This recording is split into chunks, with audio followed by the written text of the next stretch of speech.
Hey guys, tonight we're embarking on a gentle journey back to a time when your dinner plate held the power of life and death, when a handful of seeds could mean the difference between thriving and merely surviving another harsh winter. Settle in, get comfortable, and let your mind drift back to medieval Europe, where 15 remarkable foods shaped the very fabric of daily existence. Imagine for a moment that these nutritional powerhouses, these medieval superfoods, simply vanished from history. Picture entire civilizations struggling without the steady sustenance of barley, the warming comfort of peas, or the remarkable preservation powers of salt. Tonight, we'll explore not just what these foods were, but how profoundly their absence would have reshaped the medieval world. So, before you get comfortable, take a moment to like the video and subscribe, but only if you genuinely enjoy what I do here. And while you are settling in, drop a comment telling me where you're tuning in from and what time it is in your corner of the world. I love knowing that somewhere, someone in Tokyo is drifting off to tales of ancient scams while someone else in Minneapolis is just starting their day with stories of historical foolishness. Now, dim the lights, maybe light a candle for that authentic. Settle deep in your pillow tonight, let your breathing deeply of your clean, modern air. Let your muscles release their tension. Let your mind begin to wander. Let the past rise softly around you, like distant smoke on the steps. And let's ease into tonight's journey together. As you listen, let yourself sink deeper into your pillow and allow the rhythm of medieval life to wash over you. We'll walk through smoky kitchens where ale bubbled in wooden vats, through monastery gardens where monks tended precious herbs, and across fields where peasants harvested the grains that sustained entire kingdoms. The stories we'll uncover tonight reveal how deeply food intertwined with survival, culture, and the very essence of medieval society. In this world we're about to explore, the changing seasons dictated not just the weather, but the very pulse of human existence. Spring brought the desperate hunger of the lean months, when winter stores dwindled and fresh growth hadn't yet emerged. Summer promised abundance, but also the relentless pressure of preparation. Gathering, growing, and preserving everything possible before autumn's arrival. Fall meant harvest time, those crucial weeks when communities came together in a race against time and weather, knowing that their collective efforts would determine who lived comfortably through winter and who might not live at all. The medieval kitchen was a place of both magic and pragmatism, where ancient wisdom met daily necessity. Here, women ground grains by candlelight, their hands moving in rhythms passed down through generations. They knew instinctively which herbs would heal a fever, which combinations of preserved foods would sustain a family through the darkest months, and how to stretch meager ingredients into nourishing meals that could feed unexpected guests or traveling pilgrims. Beyond the humble cottage kitchens, great castle halls buzzed with the preparation of feasts that served as displays of power and prosperity. Yet even in these grand settings, the fundamental relationship between food and survival remained unchanged. Lords and ladies might dine on elaborate dishes, but they too understood that their wealth and influence rested ultimately on the fertility of their lands and the skill of those who worked them. The monastery gardens represent perhaps the most fascinating intersection of spirituality and sustenance in medieval life. Here, monks didn't simply grow food. They cultivated knowledge, preserving ancient texts about agriculture and herbalism while developing new techniques through patient observation and divine inspiration.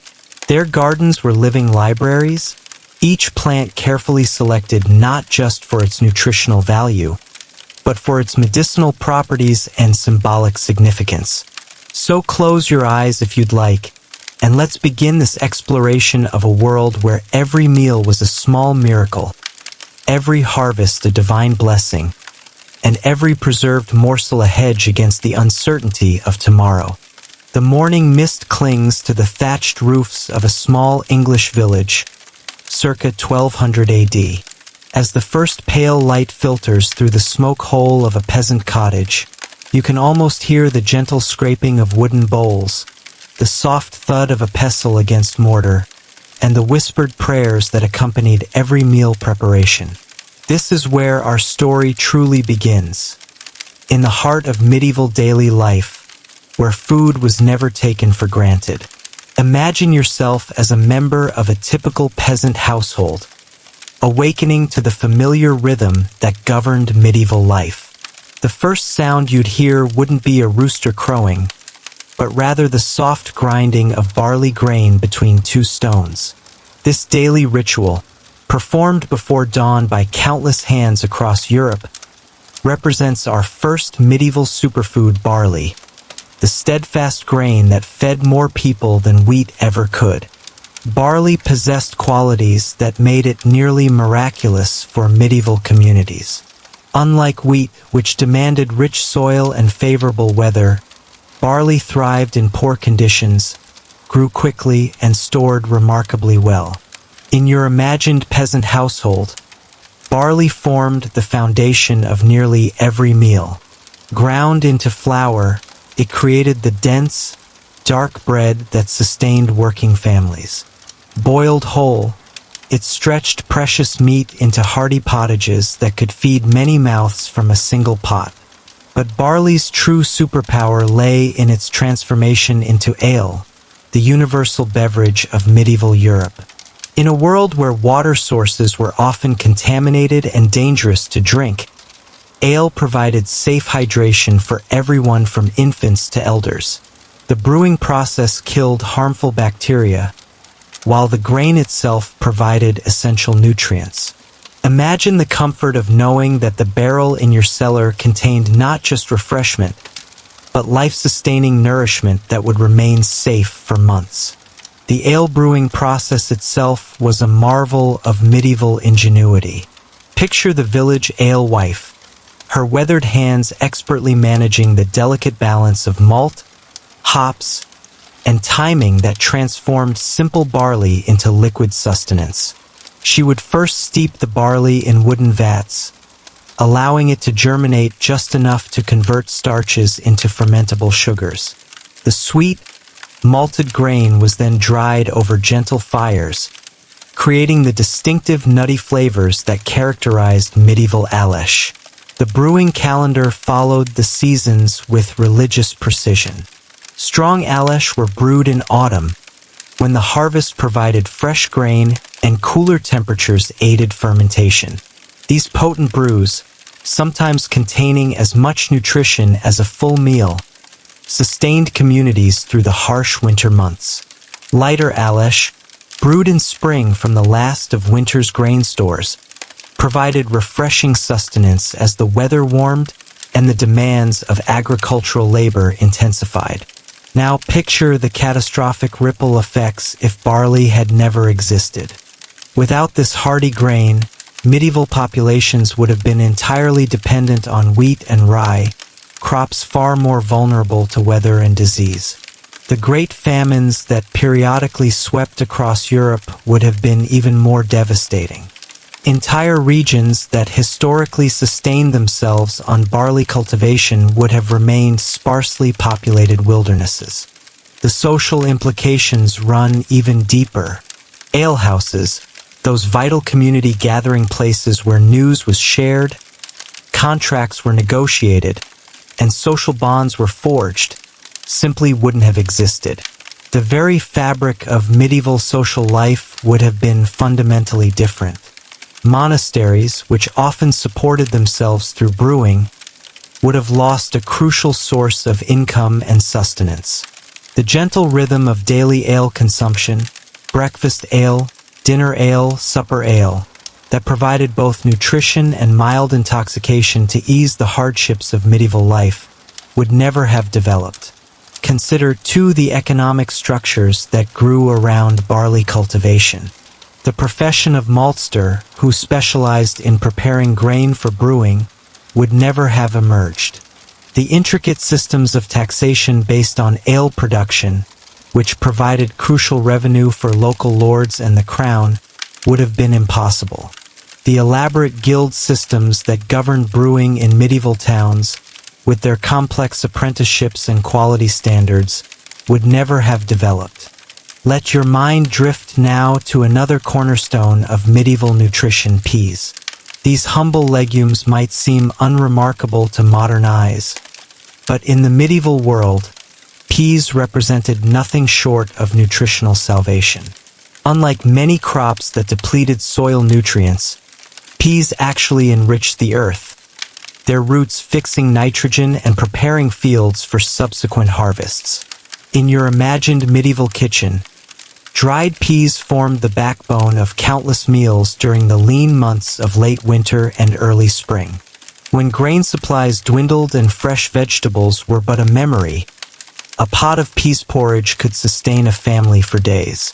The protein content of peas was particularly crucial during frequent fasting periods mandated by the church, when meat consumption was forbidden but nutritional needs remained constant.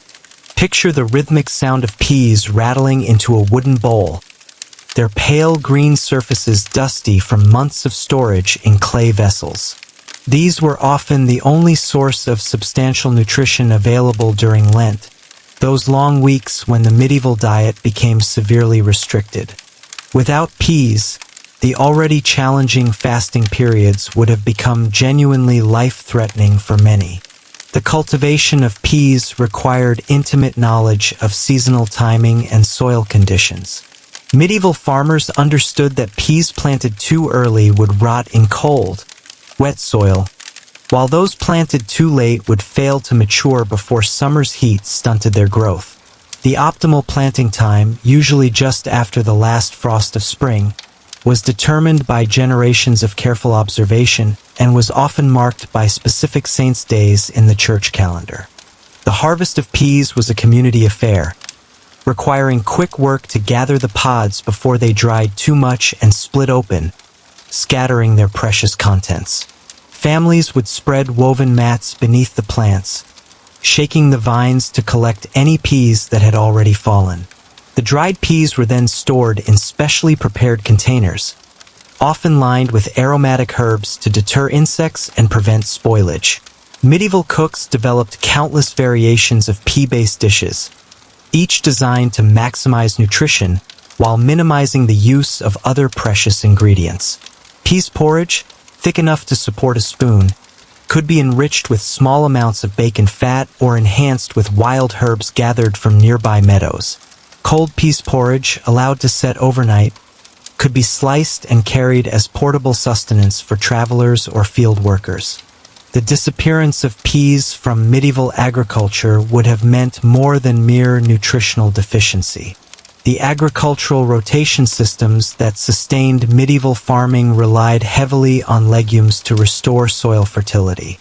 Without peas and their nitrogen-fixing properties, fields would have become exhausted more quickly, leading to declining yields and eventual agricultural collapse in many regions.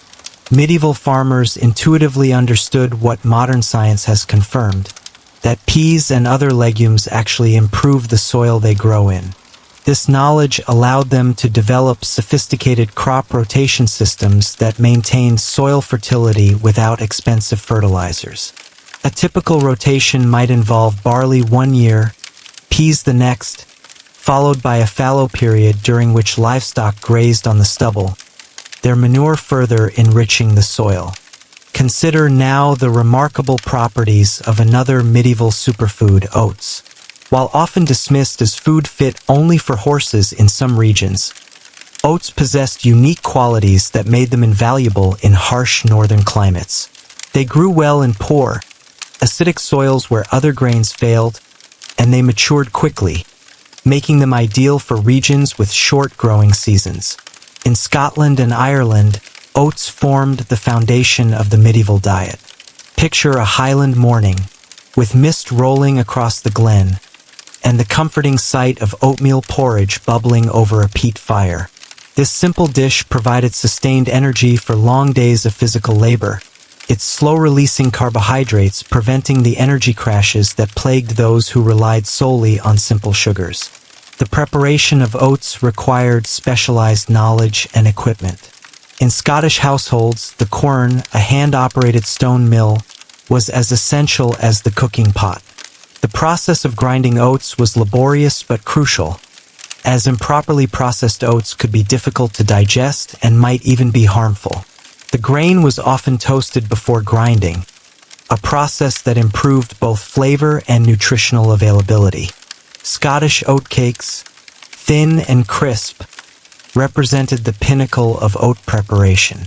These travel-friendly rounds could sustain a Highland warrior for days, providing concentrated nutrition in a form that wouldn't spoil. The technique for making perfect oatcakes was closely guarded family knowledge, passed down through generations of Highland women who understood the precise balance of moisture, heat, and timing required for success. The medicinal properties of oats were equally valued in medieval times. Healers understood intuitively what modern science has confirmed, that oats possess qualities that soothe digestive troubles and provide steady, sustained nutrition. During times of illness, when other foods might prove too harsh for weakened stomachs, a thin oat gruel often meant the difference between recovery and decline. Oat straw, the stalks left after harvesting, provided essential fodder for livestock during winter months. This dual-purpose quality made oats particularly valuable in regions where every resource had to serve multiple functions. The straw was also used for thatching roofs, stuffing mattresses, and even as a component in primitive paper-making processes. Without oats, the Celtic regions of Europe would have struggled to support substantial populations. The cool, wet climates that made wheat cultivation challenging were perfectly suited to oats. Their absence would have meant that much of Scotland, Ireland, and northern England remained sparsely populated, unable to support the communities that historically flourished there. The cultural implications extend beyond mere survival. The distinctive food traditions of Scotland and Ireland, from haggis to black pudding, would have been impossible without oats as a binding and extending ingredient. The very identity of these cultures, so closely tied to their unique food traditions, would have developed along entirely different lines. The story of medieval nutrition cannot be told without acknowledging the profound importance of salt, perhaps the most crucial of all medieval superfoods. In an age without refrigeration, salt represented the thin line between abundance and starvation, between feast and famine. Its preservation powers transformed seasonal plenty into year-round sustenance. Imagine the medieval housewife carefully layering slabs of pork with coarse salt, creating the preserved meat that would sustain her family through the barren months of winter. Picture the elaborate salt-curing processes that transformed fresh fish into valuable trade goods, capable of traveling vast distances without spoiling. Salt made it possible to preserve the autumn harvest of vegetables, turning cabbages into sauerkraut and creating the pickled delicacies that provided essential vitamins during the vitamin-scarce winter months. The production of salt in medieval Europe was a complex and specialized industry.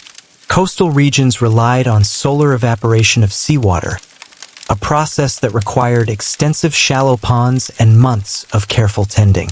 Inland areas developed ingenious methods for extracting salt from brine springs, using elaborate systems of wooden pipes and evaporation houses heated by carefully managed fires. The salt-making process was seasonal and weather-dependent. Coastal salt works operated primarily during the dry summer months, when sun and wind could efficiently evaporate seawater. Inland salt production continued year-round but required enormous quantities of fuel to maintain the evaporation fires. Entire forests were consumed to feed the salt-making furnaces, making salt production one of the most resource-intensive industries of the medieval period. But salt's value extended far beyond mere preservation. It was so precious that it served as currency in many regions, giving rise to the phrase "worth his salt." Salt routes crisscrossed Europe, creating trade networks and economic relationships that shaped medieval politics and diplomacy. Wars were fought over salt deposits, and the control of salt production could determine the wealth and power of entire nations. The Via Salaria, the ancient Roman salt road, continued to serve as a crucial trade route throughout the medieval period. Merchants would travel hundreds of miles to obtain high-quality salt, often trading it weight for weight with other precious commodities. The taxation of salt provided substantial revenue for medieval governments, leading to complex systems of salt monopolies and trade regulations. In a world without salt, the entire medieval economy would have been fundamentally different. Long-distance trade would have been severely limited, as most food products would spoil before reaching distant markets. The great medieval fairs, those colorful gatherings where merchants from across Europe converged to trade goods, would have been much smaller affairs, dealing primarily in non-perishable items like metals and textiles. The preservation of food surplus, which allowed medieval societies to survive crop failures and support non-agricultural populations like craftsmen, scholars, and clergy, would have been nearly impossible. Cities, which depended on preserved foods brought from the countryside, might never have grown beyond tiny settlements. The very development of medieval civilization, with its complex social structures and specialized occupations, was made possible in large part by salt's preservation powers. Among the medieval superfoods, rye deserves special recognition for its remarkable ability to thrive in conditions that would defeat other grains. This hardy cereal grass could survive in poor soils, withstand harsh winters, and produce reliable harvests even in years when other crops failed. For many medieval communities, particularly in Northern and Eastern Europe, rye meant the difference between survival and starvation. Picture a medieval German village in the depths of winter, snow piled high against the half-timbered houses. In the communal bakehouse, the village baker tends his ovens, preparing the dark, dense rye bread that would sustain the community through the coldest months. This bread, sometimes called black bread, was remarkably nutritious and could remain edible for weeks, a crucial quality in an age without preservatives. The cultivation of rye required different techniques than other grains. Medieval farmers learned to plant rye in autumn, allowing the young plants to establish themselves before winter's arrival. This winter rye would lie dormant under snow, then surge to life with spring's warmth, often producing higher yields than spring-planted grains. The technique required precise timing and intimate knowledge of local weather patterns. Rye's tolerance for poor soils made it invaluable in regions where other grains struggled. Sandy soils, acidic conditions, and marginal farmland that couldn't support wheat could still produce respectable rye harvests. This quality allowed medieval communities to expand into regions previously considered unsuitable for agriculture, extending civilization into the northern forests and mountainous areas of Europe. The ergot fungus that sometimes infected rye crops created one of medieval Europe's most feared afflictions. Known as St. Anthony's fire, ergot poisoning could cause hallucinations, convulsions, and even death. Medieval communities developed careful inspection techniques to identify and remove infected grain, but the threat remained constant. Despite this danger, rye remained essential because its benefits far outweighed its risks. No exploration of medieval superfoods would be complete without acknowledging the humble cabbage, a vegetable that provided crucial vitamins during the long months when fresh produce was scarce. Cabbage possessed the remarkable ability to be preserved in multiple forms, each providing different nutritional benefits and flavors that could enliven the monotonous winter diet. Fresh cabbage, harvested in late autumn, could be stored in root cellars for months without spoiling. Medieval housewives developed techniques for selecting the finest heads, removing damaged outer leaves, and storing cabbages in cool, humid conditions that prevented both freezing and rot. A well-managed cabbage store could provide fresh vegetables well into the winter months. The transformation of cabbage into sauerkraut represented one of medieval Europe's most sophisticated preservation techniques. The fermentation process not only preserved the vegetable, but actually increased its nutritional value, producing vitamin C and beneficial bacteria that supported digestive health. The tangy flavor of sauerkraut provided a welcome contrast to the bland porridges and preserved meats that dominated winter meals. Medieval sauerkraut production was a community activity that required careful timing and shared knowledge. The process began with the harvest of mature cabbage heads, which were then shredded using specialized wooden planes. The shredded cabbage was layered with salt in large wooden vats, then compressed under heavy stones to extract moisture and promote fermentation. The fermentation process itself was mysterious to medieval people, who understood its practical benefits without knowing the scientific principles involved. They recognized that properly fermented sauerkraut would remain edible for many months and would actually improve in flavor over time. Experienced sauerkraut makers could judge the progress of fermentation by smell, taste, and the appearance of the bubbling brine. Medieval orchards represented one of humanity's earliest attempts at systematic horticulture, and apples stood as the crown jewel of these efforts. Unlike many fruits that required immediate consumption, apples possessed natural keeping qualities that made them invaluable for extending the harvest season well into winter. The medieval understanding of apple cultivation and preservation reveals a sophisticated knowledge of seasonal nutrition. Picture a monastery orchard in autumn, where brown-robed monks carefully harvest different varieties of apples, each selected for specific qualities. Some varieties were best eaten fresh, their crisp sweetness providing immediate gratification and nutrition. Others were chosen for their keeping qualities, storing well in cool cellars through the winter months. Still others were destined for transformation into cider, that mildly alcoholic beverage that provided safe hydration and essential nutrients. The preservation of apples required careful attention to variety, harvest timing, and storage conditions. Medieval orchard keepers learned to identify the precise moment of ripeness for each variety. Too early and the apples wouldn't develop full flavor or keeping qualities. Too late and they would begin to deteriorate before storage. The harvested apples were carefully sorted, with any showing signs of damage set aside for immediate consumption or processing. Apple storage was an art form that required specially constructed facilities.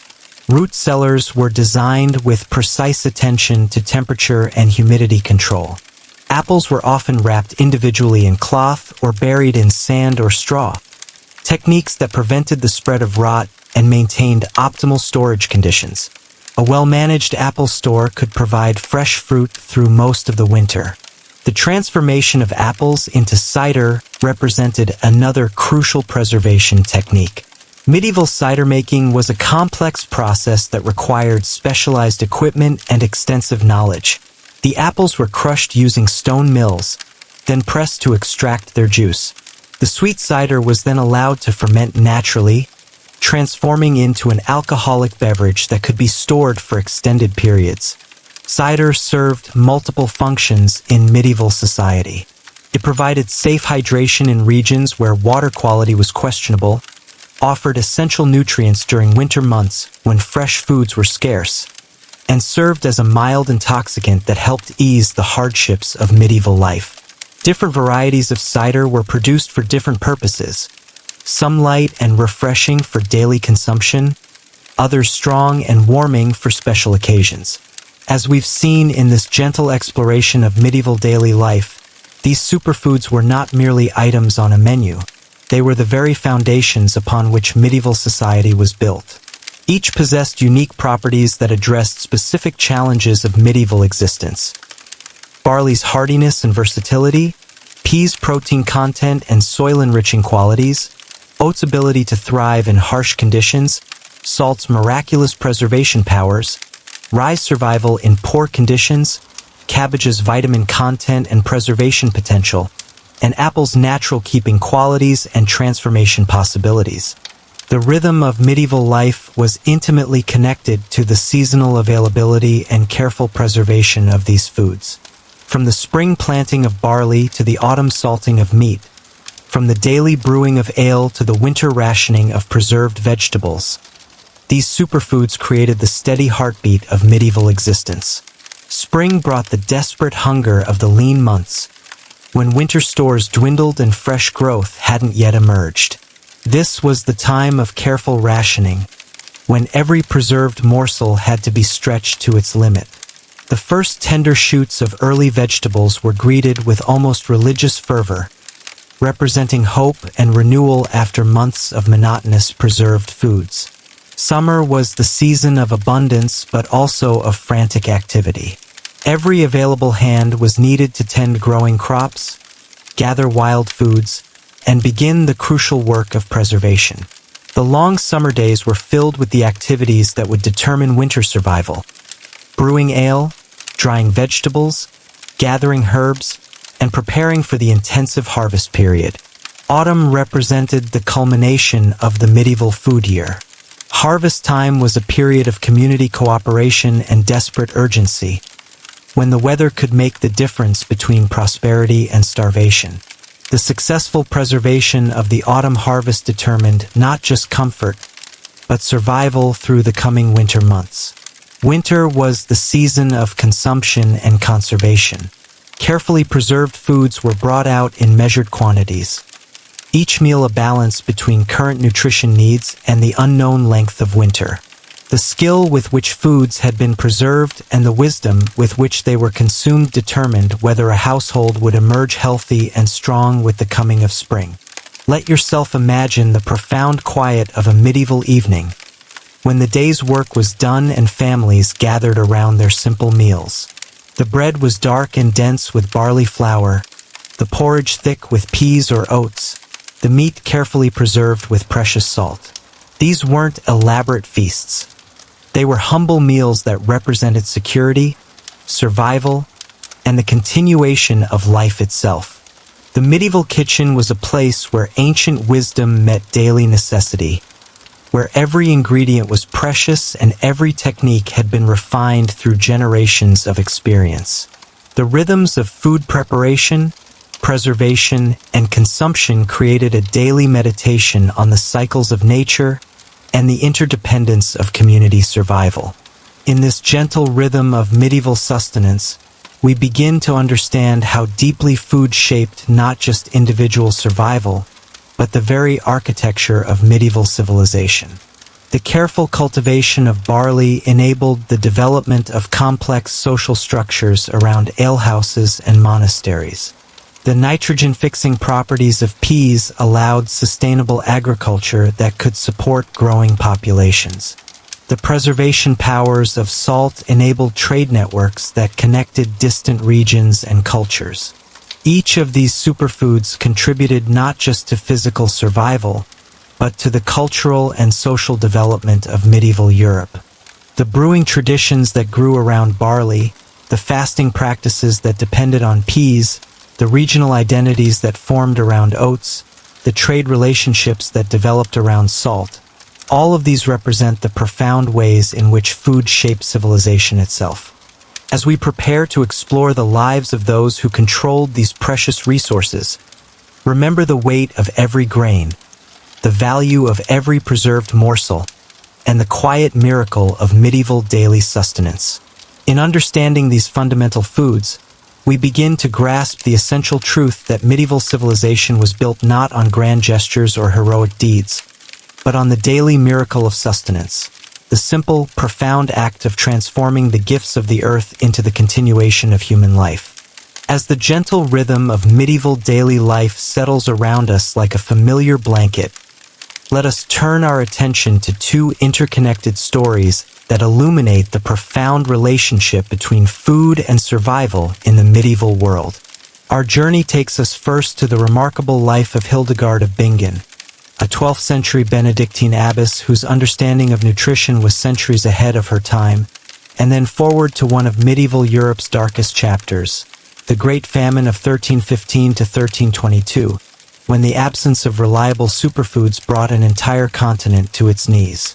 Picture, if you will, the serene monastery of Rupertsberg, nestled along the Rhine River in the German lands, circa 1150. Here, in stone halls warmed by carefully tended fires, lived a woman whose insights into food and health would echo through the centuries. Hildegard of Bingen possessed an almost mystical understanding of what we now call medieval superfoods, and her detailed writings reveal just how crucial these foods were to medieval survival.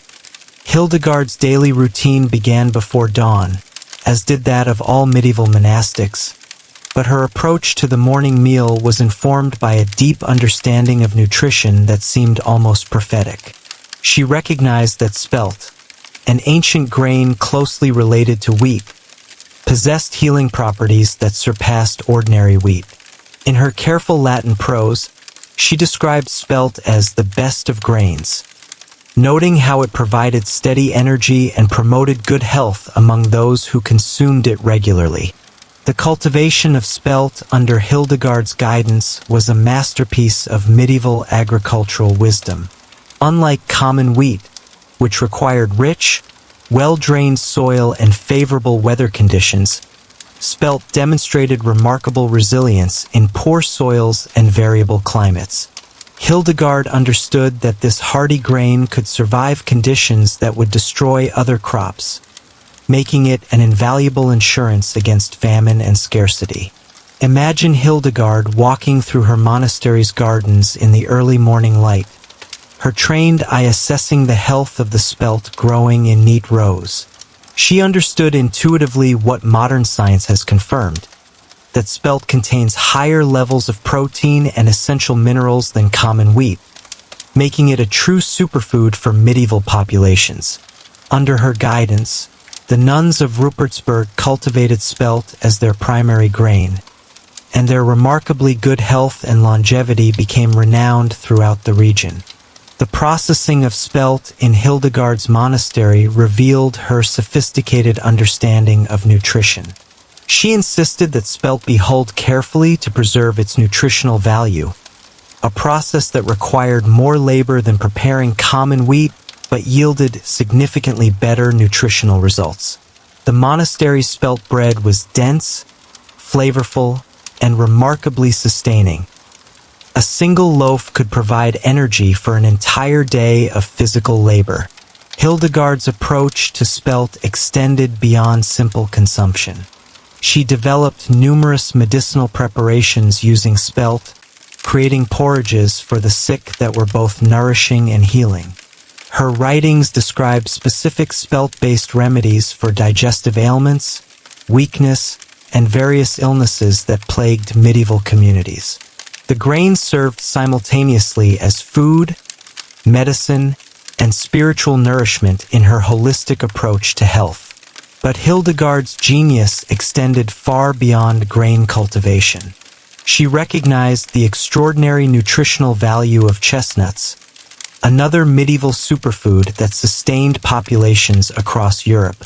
In her medical writings, she described chestnuts as strengthening food that could sustain people through times of scarcity.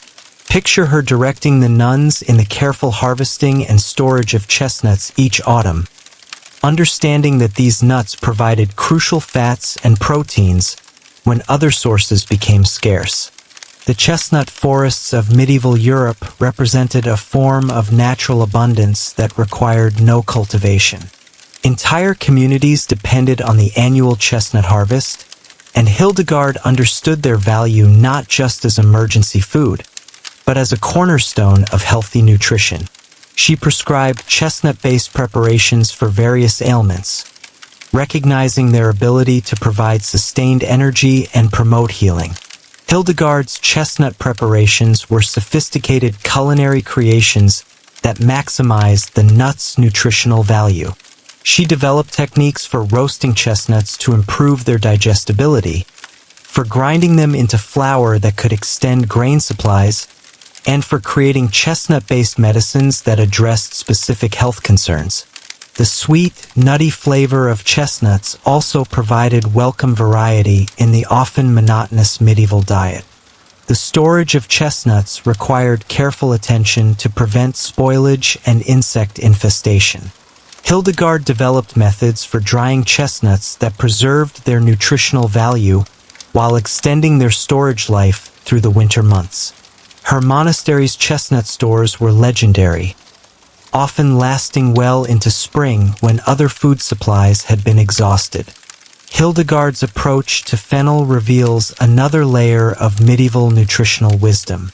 She understood that this aromatic herb served dual purposes, as both food and medicine. In her monastery's kitchens, fennel seeds flavored breads and stews, while fennel tea soothed digestive troubles that were common in an age of rough, often poorly prepared foods. Picture the gentle ritual of fennel tea preparation, with its sweet, licorice-like aroma filling the monastery's infirmary as Hildegard tended to sick nuns and visitors.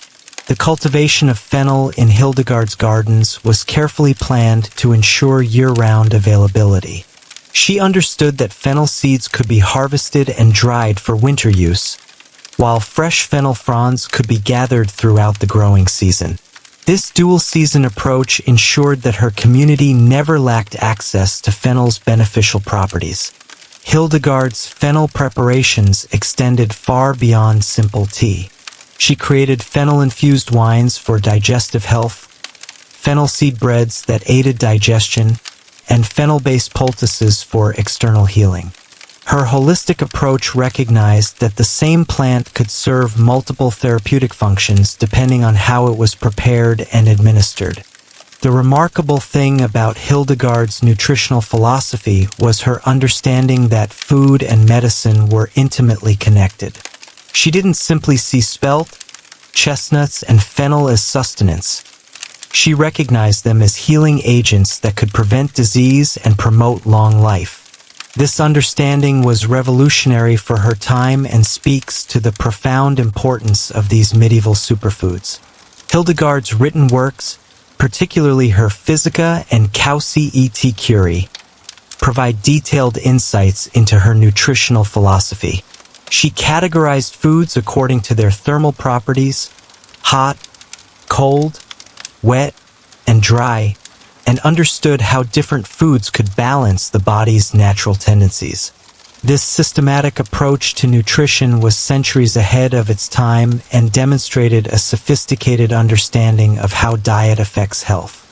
The success of Hildegard's nutritional approach was evident in the health and longevity of her monastic community. Visitors to Rupertsberg frequently commented on the remarkable vitality of the nuns, their clear complexions, and their resistance to the diseases that plagued other communities. This success wasn't accidental. It was the direct result of Hildegard's systematic approach to nutrition and her understanding of superfoods. To fully understand the magnitude of the Great Famine, we must first picture Europe in the decades preceding this catastrophe. The late 13th and early 14th centuries had been a period of relative prosperity and population growth. Agricultural techniques had improved, new lands had been brought under cultivation, and trade networks had expanded. This prosperity, however, had created a dangerous dependency on optimal growing conditions. The population of Europe had grown to levels that pushed the limits of medieval agricultural capacity. Every available piece of land was under cultivation, and communities had become accustomed to reliable harvests from their traditional superfoods. The margin for error had become razor-thin, though few recognized the warning signs of impending disaster. Agricultural practices had become increasingly specialized, with regions focusing on the crops that grew best in their particular conditions. Northern areas depended heavily on oats and barley, while southern regions concentrated on wheat and other grains. This specialization created efficiency but also vulnerability. When specific crops failed, entire regions faced immediate crisis. The interconnected nature of medieval trade meant that local crop failures could have far-reaching consequences. Salt from coastal regions, preserved foods from agricultural areas, and grains from different climatic zones all flowed through complex trade networks. When these networks were disrupted, the effects cascaded throughout the continent. Now, let your mind drift forward about 150 years from Hildegard's peaceful monastery to a Europe gripped by catastrophe. The year is 1315, and the Great Famine is beginning its merciless sweep across the continent. This devastating crisis, which would last 7 long years, demonstrates with heartbreaking clarity what happened when medieval superfoods became unavailable. The famine began with the failure of a single harvest, but its effects cascaded through the interconnected web of medieval nutrition in ways that would have been familiar to Hildegard. The spring of 1315 brought unprecedented rainfall across northern Europe. Picture the endless gray skies, the saturated fields where grain rotted in the ground before it could be harvested, and the growing desperation of peasant families watching their carefully planted barley and oats succumb to perpetual dampness. The meteorological conditions of 1315 were unlike anything in living memory. The rains began in late spring and continued through what should have been the dry harvest season. Rivers overflowed their banks, flooding vast agricultural areas. The sun, when it appeared at all, was too weak to dry the saturated soil or ripen the struggling grain crops. As the rains continued through what should have been the dry harvest season, the medieval agricultural system began to collapse. The hardy barley that normally sustained the poor through difficult times was destroyed in waterlogged fields.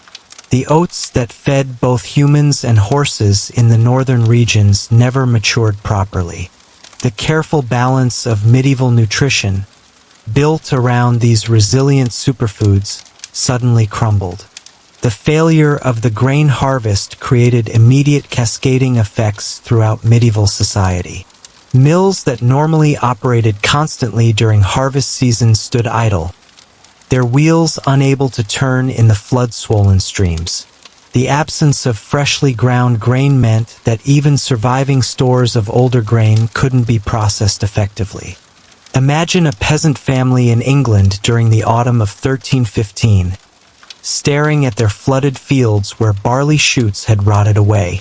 Without their primary grain crop, they faced not just hunger, but the complete disruption of their brewing processes.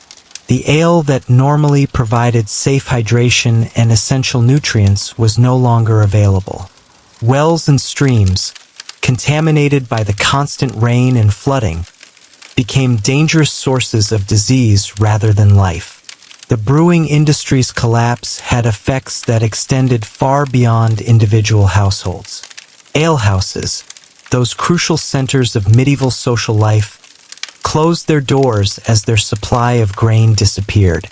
The tax revenue that governments depended on from ale production vanished overnight, creating fiscal crises that compounded the social chaos. The absence of preserved foods became equally catastrophic. Salt, that precious medieval superfood we explored earlier, became impossibly expensive as trade routes were disrupted by flooding and social chaos. Without adequate salt for preservation, the autumn slaughter of livestock, normally a time when families prepared their winter meat supply, became meaningless. Fresh meat spoiled within days, leaving communities without their crucial protein stores for the harsh months ahead. The salt shortage created a vicious cycle of food insecurity. Without proper preservation methods, any food that did survive the harvest disaster couldn't be stored effectively. Communities that might have been able to share resources found themselves unable to preserve surpluses for distribution to neighboring areas. Picture the desperation in urban areas as the famine progressed. Cities like London, Paris, and Cologne, which depended entirely on food imports from the countryside, watched their stockpiles dwindle as rural areas had nothing to trade. The great markets that normally bustled with sacks of barley, strings of preserved fish, and barrels of salted meat became eerily quiet places where desperate people gathered hoping for any available food. Urban areas faced unique challenges during the famine. Their populations were entirely dependent on food imports, but they had little to offer in exchange as craft production declined and trade networks collapsed. The skilled artisans and merchants who formed the backbone of medieval cities found their specialized knowledge useless in the face of fundamental food shortages. The social consequences of this nutritional collapse were swift and brutal. As traditional superfoods became unavailable, people turned to increasingly desperate alternatives. Tree bark was ground into flour, creating a bitter bread that provided little nutrition and often caused digestive problems. Grass and leaves were boiled into thin soups that filled stomachs temporarily but provided no real sustenance. The search for alternative foods revealed the crucial role that medieval superfoods had played in providing balanced nutrition. The substitutes that desperate people turned to: acorns, roots, and various wild plants, often contained toxins or were difficult to digest. Many people who survived the initial hunger succumbed to illnesses caused by malnutrition or poisoning from inadequate food substitutes. The crisis revealed just how crucial medieval superfoods had been to social stability. Without adequate nutrition, the social order began to break down. Normally law-abiding citizens turned to theft and violence to secure food for their families. The carefully structured medieval society, with its complex relationships between lords and peasants, began to fracture under the pressure of starvation. Legal systems struggled to cope with the wave of food-related crimes. Courts that normally dealt with minor disputes found themselves overwhelmed with cases of theft, assault, and even murder committed by desperate people seeking food. The traditional punishments seemed inadequate in the face of such widespread desperation. Religious communities, which had historically provided charity to the poor, found themselves equally desperate. Monasteries like the one where Hildegard had once ensured good nutrition for her nuns now struggled to feed their own members. The stores of spelt and chestnuts that Hildegard would have accumulated as insurance against hard times simply didn't exist in sufficient quantities to meet the enormous need. The Church's response to the famine revealed both its strengths and limitations. While individual monasteries and clergy members made heroic efforts to provide relief, the institutional resources were simply inadequate to address a crisis of such magnitude. Prayer and charity, while spiritually important, couldn't replace the missing superfoods that populations needed for survival. The mortality statistics from the Great Famine tell a story that numbers can barely convey. In some regions, between 10 and 25% of the population perished. But these weren't random deaths. They followed predictable patterns based on access to nutritional resources. Those who had managed to preserve some of the medieval superfoods survived at much higher rates than those who had not. The deaths during the Great Famine weren't typically from starvation in the Hollywood sense of dramatic collapse. Instead, most people died from diseases that their weakened, malnourished bodies couldn't fight off. The absence of proper nutrition from traditional superfoods left immune systems compromised and unable to resist common illnesses that would normally be survivable. Children suffered disproportionately during the famine, their developing bodies unable to survive on the nutritionally poor alternatives that adults could barely tolerate. The absence of the steady, reliable nutrition provided by barley, oats, and preserved foods meant that an entire generation was lost or permanently weakened. The demographic consequences of this loss would affect Europe for decades to come. The impact on pregnant women was particularly tragic. Without access to the nutritious foods that had traditionally supported pregnancy and lactation, maternal and infant mortality rates soared. Many women who did survive childbirth were unable to produce adequate breast milk. leading to high rates of infant mortality. Elderly people, who had weathered many previous hardships, found themselves unable to survive the prolonged malnutrition. Their accumulated wisdom about food preservation and crisis management became useless when the fundamental foods they understood simply weren't available. As the famine slowly abated in the early 1320s, the survivors were left with a profound understanding of just how precious their traditional superfoods had been. The first successful barley harvests were celebrated with an almost religious fervor. The return of regular ale brewing represented not just refreshment, but a return to normalcy and safety. The ability to once again salt and preserve meat for winter storage marked the true end of the crisis. The recovery process was slow and uneven across Europe. Some regions that had maintained better food stores or had access to alternative food sources recovered relatively quickly. Others remained weakened for decades, their populations too reduced and their agricultural systems too damaged to return to pre-famine productivity levels.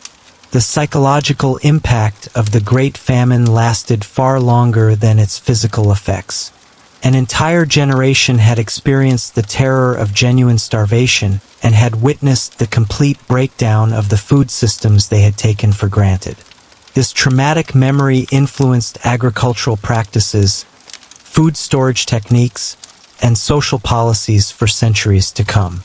The Great Famine also transformed European agriculture in lasting ways. Farmers became more cautious about diversifying their crops, understanding viscerally the dangers of depending too heavily on any single food source.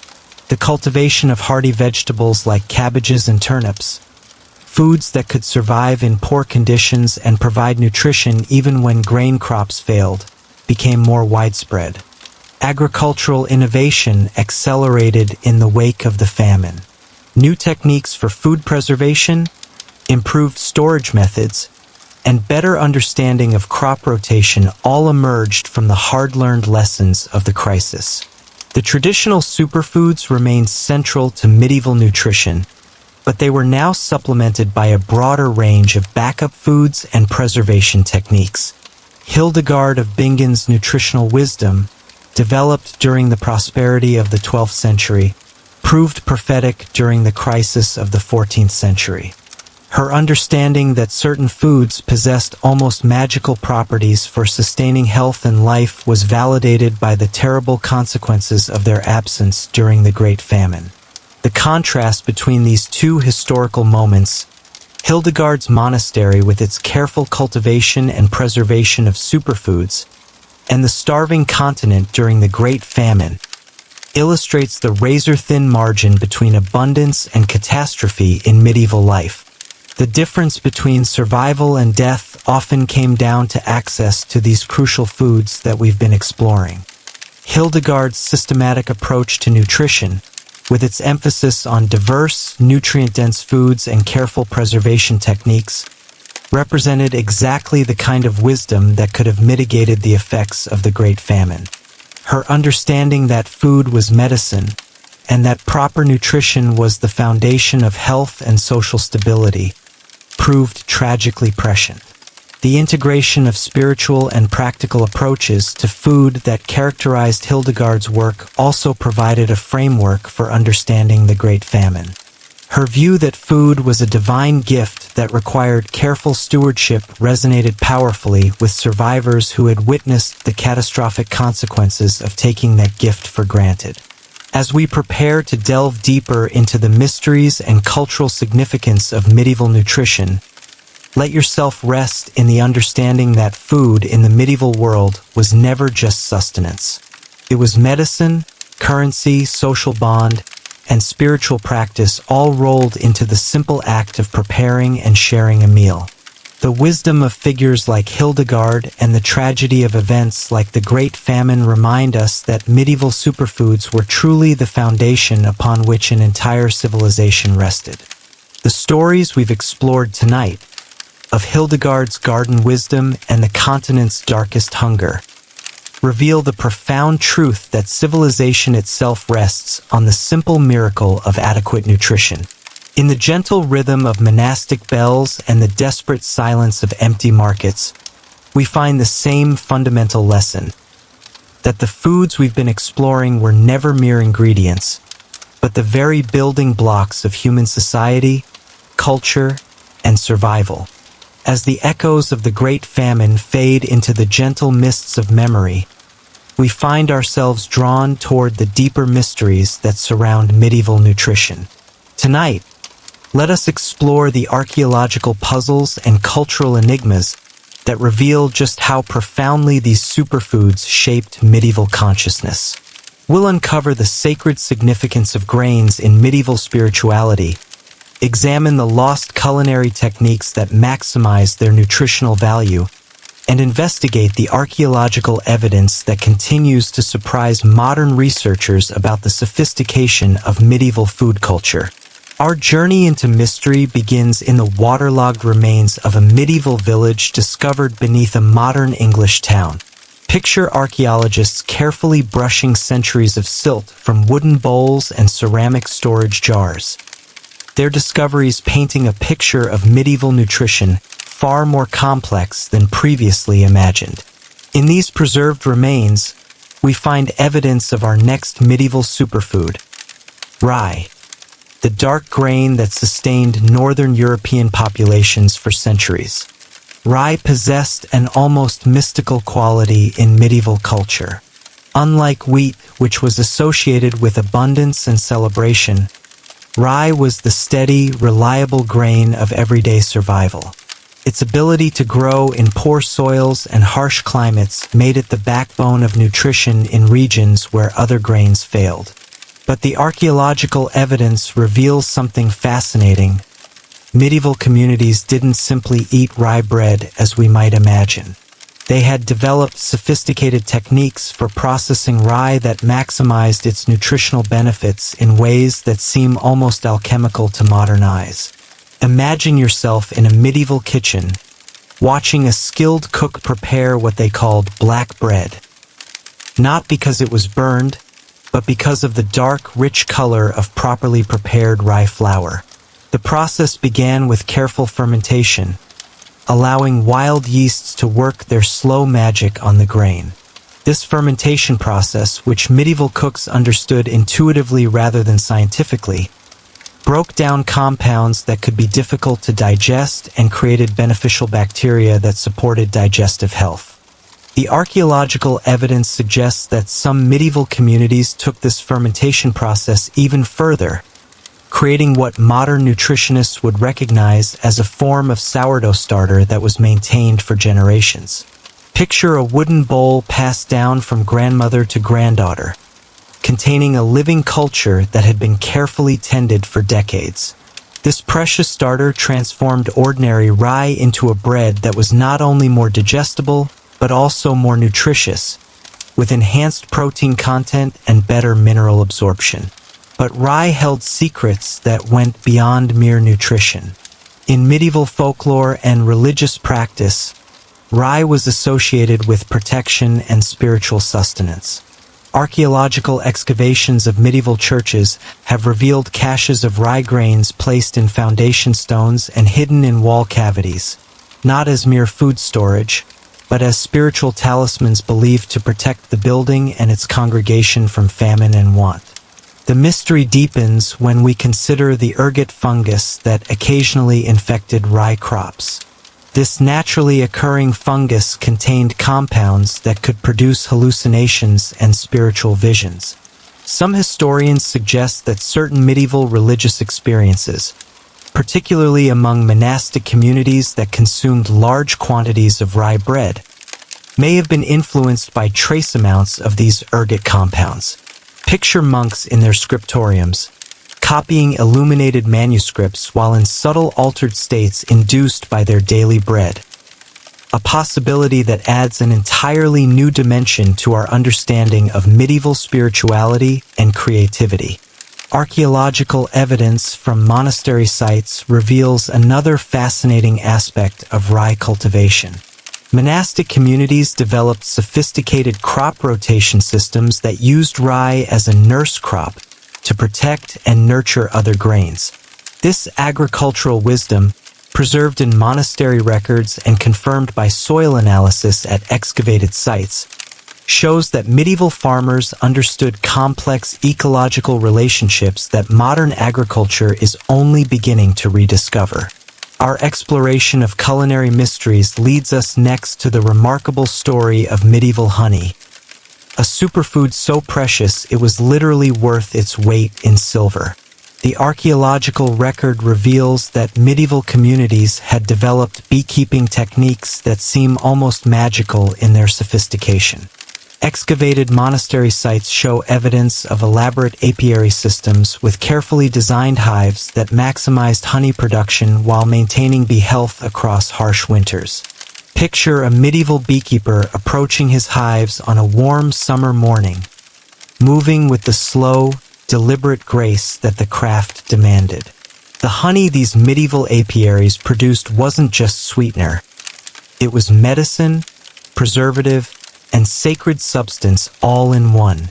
Archaeological analysis of medieval honey containers reveals residues that show honey was often combined with herbs and spices to create complex medicinal preparations that could be stored for years without spoiling. The cultural significance of honey in medieval society went far beyond its practical uses. Mead, the fermented honey wine, held a sacred place in medieval culture that archaeological evidence is only beginning to reveal. Excavations of Anglo-Saxon and Viking sites have uncovered elaborate drinking horns and ceremonial vessels specifically designed for mead consumption, suggesting that this honey-based alcohol played crucial roles in religious ceremonies and social bonding. Recent excavations at a 12th century monastery in Bavaria have revealed an entire underground chamber dedicated to honey processing and mead production.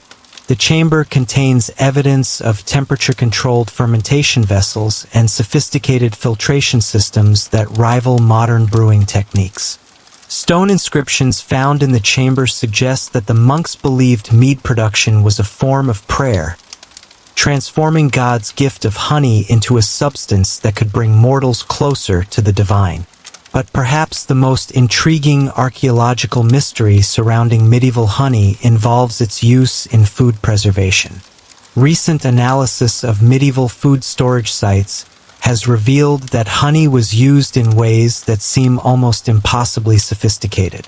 Fruits and vegetables were preserved in honey-based syrups that created anaerobic environments, preventing spoilage through methods that anticipate modern food science by centuries. Archaeological evidence from a 14th century manor house in Normandy reveals an intricate system of honey preservation that included specialized ceramic vessels with precisely designed seals. Analysis of residues in these vessels shows that medieval preservers understood how different types of honey interacted with various foods, using clover honey for certain fruits, heather honey for vegetables, and wildflower honey for meat preparations. The mystery deepens when we consider the lost techniques for processing another crucial medieval superfood, walnuts. Archaeological evidence from medieval sites across Europe reveals that walnut consumption was far more widespread and sophisticated than previously understood.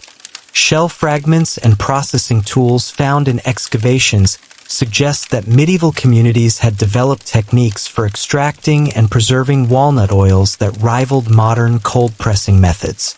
Imagine a medieval household in autumn, gathered around a carefully tended fire, cracking walnuts with stone tools worn smooth by generations of use. But this wasn't simple snacking. Archaeological evidence suggests that walnuts were processed into complex preparations that could be stored throughout winter. Walnut oils were extracted and used both as cooking medium and as medicine, while walnut meal was incorporated into bread recipes in carefully calculated proportions that enhanced both nutrition and flavor. Excavations at a 13th century abbey in northern Italy have uncovered what appears to be a sophisticated walnut processing facility. Stone grinding wheels, oil separation channels, and storage containers suggest that the monks had developed an almost industrial approach to walnut processing. Analysis of residues indicates that they created different grades of walnut oil for different purposes: culinary, medicinal, and ceremonial. The cultural significance of walnuts in medieval society reveals itself through archaeological finds that seem almost ritualistic. Excavations of medieval burial sites have revealed walnut shells placed with the deceased, suggesting that these nuts held spiritual significance beyond their nutritional value. Some scholars theorize that walnuts, with their brain-like appearance, were associated with wisdom and mental clarity in medieval symbolism. Archaeological evidence from medieval universities adds another layer to this mystery. Excavations at Oxford and the Sorbonne have revealed that walnut consumption among scholars was remarkably high, with evidence suggesting that walnuts were considered essential brain food for intellectual pursuits. Refused pits near student quarters contain walnut shells in such quantities that some historians suggest they were a form of academic currency, traded among students for access to rare books and lectures. Recent archaeological discoveries have also shed new light on the sophisticated preservation techniques medieval communities used for cabbage, another crucial superfood that sustained populations through harsh winters. Excavation of medieval storage pits has revealed evidence of fermentation processes that created what we would recognize as sauerkraut, but with variations and refinements that suggest centuries of careful experimentation. Picture a medieval housewife layering shredded cabbage with salt and wild herbs in carefully constructed underground storage chambers. These weren't simple root cellars, but sophisticated fermentation environments that maintained precise temperature and humidity levels through ingenious design. The resulting preserved cabbage provided essential vitamins during the vitamin-scarce winter months, preventing scurvy and other nutritional deficiencies that could devastate communities. Archaeological excavations in medieval Scandinavia have revealed fermentation chambers carved directly into bedrock, with sophisticated drainage systems and air circulation designed to create optimal conditions for cabbage preservation. Analysis of these sites shows that medieval communities understood the relationship between temperature, humidity, and beneficial bacteria in ways that modern food scientists are still discovering. The mystery extends to the specific herbs and spices used in medieval cabbage fermentation. Excavations have revealed that different regions developed distinctive fermentation traditions, incorporating local plants that we now know have antimicrobial and nutritional properties. Juniper berries in northern regions, wild garlic in temperate areas, and various aromatic herbs created regional variations of preserved cabbage that reflected both local ecology and cultural preferences. The mystery of medieval food preservation techniques becomes even more intriguing when we examine archaeological evidence from coastal communities. Excavations of medieval fishing villages have revealed complex systems for processing and preserving fish that went far beyond simple salting. Evidence suggests that medieval communities understood the principles of controlled fermentation and smoking in ways that created preserved fish products with remarkable nutritional density and shelf life. Archaeological analysis of medieval fishing gear and processing sites reveals that communities had developed specialized techniques for different types of fish. Herring, for instance, was processed using methods that preserved not just the flesh, but also the nutritious oils, creating preserved fish that remained edible and nutritious for months or even years. These techniques represent a form of nutritional wisdom that has largely been lost to modern commercial food processing. Excavations at a 12th century fishing settlement on the North Sea coast have uncovered evidence of what appears to be an early form of fish sauce production. Large ceramic vessels with specialized drainage systems suggest that medieval communities were fermenting fish to create concentrated protein sources that could be stored indefinitely. Chemical analysis of residues in these vessels shows compounds similar to those found in modern Asian fish sauces, suggesting that this preservation technique may have been more widespread in medieval Europe than previously thought. The archaeological record also reveals sophisticated smoking techniques that went far beyond simple preservation. Different woods were used for different types of fish, creating flavor profiles that also had practical preservation benefits. Oak for rich fish like salmon, applewood for delicate varieties, and combinations of aromatic herbs that added both flavor and antimicrobial properties. The cultural mysteries surrounding medieval superfoods extend into the realm of seasonal celebrations and religious observances. Archaeological evidence from medieval feast sites reveals that certain foods were reserved for specific times of year, not just due to availability, but because of deep cultural associations between particular superfoods and spiritual or social meanings. Take, for example, the archaeological evidence surrounding medieval celebrations of harvest festivals. Excavations of medieval feast sites reveal that communities held elaborate celebrations centered around the first bread made from newly harvested grains. These weren't simple harvest celebrations, but complex rituals that seem to have acknowledged the almost sacred relationship between communities and their food sources. Archaeological evidence from a 14th century village in southern France reveals the remains of communal ovens that were used only during harvest festivals. These ovens, constructed with elaborate decorative elements and blessed by local clergy, were used to bake the ceremonial first loaves of the season. Analysis of ash residues shows that special woods and herbs were burned during these baking ceremonies, creating aromatic smoke that was believed to bless the community's food supply for the coming year.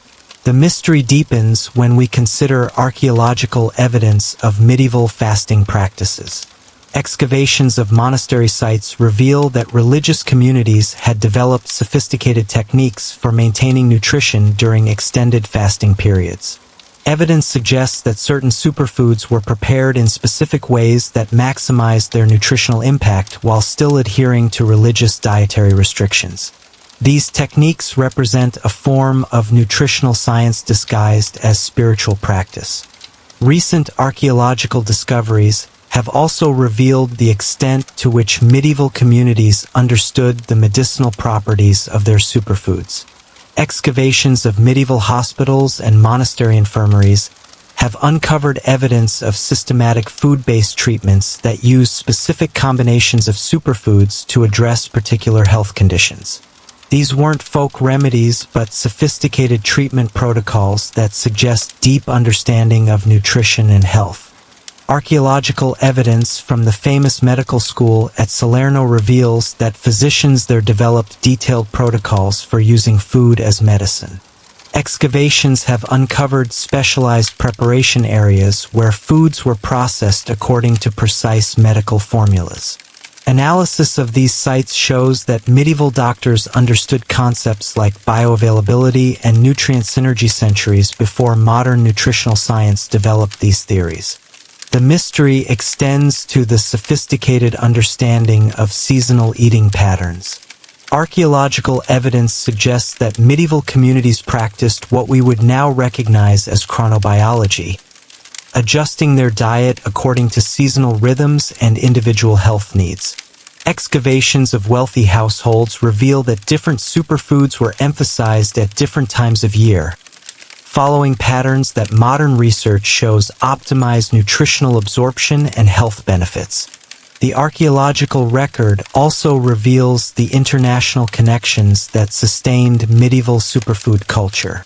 Excavations of medieval trading posts have uncovered evidence of sophisticated networks that brought exotic spices and preserved foods across vast distances. These networks suggest that medieval communities were far more connected and cosmopolitan in their food culture than commonly imagined. Recent excavations along medieval trade routes have revealed the extent of these connections. Storage facilities and way stations show evidence of sophisticated preservation and transport techniques that kept foods fresh across thousands of miles. Analysis of these sites reveals that medieval traders understood the principles of controlled atmosphere storage and temperature management in ways that anticipate modern food distribution systems. Archaeological evidence from medieval ports shows that certain superfoods were so valued in international trade that they developed their own specialized shipping and storage infrastructure. Honey, for instance, was transported in specially designed vessels that maintained quality during long sea voyages. Walnut oils were shipped in containers that protected them from light and temperature fluctuations. As we delve deeper into these archaeological mysteries, picture the countless medieval hands that carefully tended crops, processed grains, preserved foods, and maintained the complex systems that sustained medieval civilization. Each discovery reveals new layers of sophistication in medieval food culture, challenging our assumptions about the simplicity of medieval life. The archaeological evidence paints a picture of medieval communities that possessed profound wisdom about nutrition, food preservation, and the relationship between diet and health. This wisdom was encoded not in written texts but in daily practices passed down through generations, creating a form of cultural knowledge that was both practical and almost mystical in its depth. Archaeological excavations of medieval households reveal evidence of this generational knowledge transfer. Specialized tools worn smooth by decades of use, storage vessels adapted over time for optimal food preservation, and processing techniques refined through centuries of practice show how medieval communities developed and maintained their sophisticated food culture. The mystery of medieval superfoods becomes even more profound when we consider how this knowledge was preserved and transmitted. Archaeological evidence suggests that medieval communities developed elaborate apprenticeship systems for food-related crafts, ensuring that crucial knowledge about nutrition and preservation was never lost. Evidence from guild sites shows that medieval food professionals underwent years of training to master the complex techniques that sustained medieval civilization. These archaeological mysteries remind us that the medieval superfoods we've been exploring were part of a complex web of knowledge, culture, and spiritual practice that sustained not just individual lives but entire civilizations. As we prepare to explore how these foods shaped the lives of medieval elites and contrasted with the experiences of common people, carry with you the sense of mystery and wonder that surrounds these ancient nutritional traditions. The archaeological record continues to reveal new aspects of medieval food culture with each excavation, each analysis, and each careful reconstruction of ancient techniques. These discoveries challenge us to reconsider our assumptions about the past and to recognize the sophisticated wisdom that sustained human civilization through one of history's most challenging periods. In the preserved remains of medieval kitchens, storage chambers, and processing facilities, we find evidence of a food culture that was simultaneously practical and spiritual, local and international, traditional and innovative. The medieval superfoods that emerged from this culture represent not just nutritional achievements but cultural treasures that continue to inform our understanding of the deep relationship between food, health, and human civilization. As modern archaeology continues to uncover the secrets of medieval nutrition, we are reminded that the quest for optimal health through food is not a modern innovation but an ancient human tradition. The medieval superfoods that sustained our ancestors continue to offer lessons about nutrition, sustainability, and the profound connection between what we eat and who we are as human beings. As the mysteries of medieval food culture settle into our consciousness like sediment in still water, we turn our attention to one of the most striking aspects of medieval society: the profound nutritional divide that separated the lives of the wealthy from those of the poor. This final segment of our gentle journey explores how access to superfoods created two entirely different worlds of medieval experience. and how the absence of these nutritional foundations would have reshaped the very structure of medieval society. Picture, if you will, the great hall of a medieval manor house on a winter evening in the year 1300. Firelight flickers across stone walls hung with tapestries, while the lord of the manor and his family gather for their evening meal. The contrast between this scene and the peasant cottage we imagined earlier is not merely one of comfort and luxury. It represents a fundamental difference in nutritional reality that shaped every aspect of medieval life. At the high table, we encounter our next medieval superfood in its most refined form, wheat, transformed into the pure white bread that symbolized not just prosperity but almost divine favor. Unlike the dark barley bread that sustained the masses, white bread required multiple stages of processing, extensive labor, and the finest grains. The wheat itself was often imported from distant regions, its quality carefully maintained through sophisticated storage techniques that only the wealthy could afford. Imagine the careful ritual of bread making in a noble household. The wheat was ground not once but multiple times, each grinding producing progressively finer flour. The coarsest flour was given to servants, the medium flour used for daily bread, and the finest flour reserved for special occasions and honored guests. This wasn't mere extravagance. It represented a form of nutritional hierarchy that reinforced social status through diet. The process of creating white bread was itself a statement of wealth and power. Medieval mills operated on a feudal system where peasants were required to use their lord's mill and pay substantial fees for the privilege. The finest white flour required the most expensive milling techniques, including multiple siftings through silk cloths imported from distant lands. Each stage of refinement added cost and removed the bread further from the reach of common people. But the true superfood status of wheat in elite medieval society went beyond mere refinement. The wealthy understood that wheat provided more than sustenance.